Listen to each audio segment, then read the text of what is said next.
Here's how to change the aspect ratio in CapCut PC. Start by opening your project. Look at the bottom right of the preview window and click on Ratio.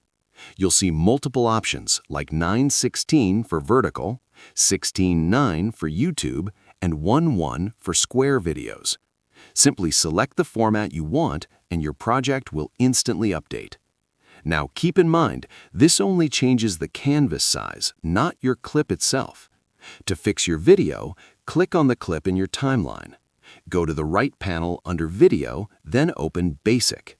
From here, adjust the scale to zoom in or out so it fits perfectly.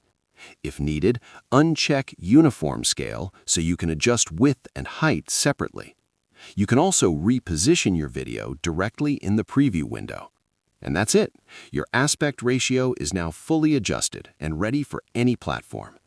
If this helped you out, hit that subscribe button for more straight-to-the-point tutorials on step-by-click.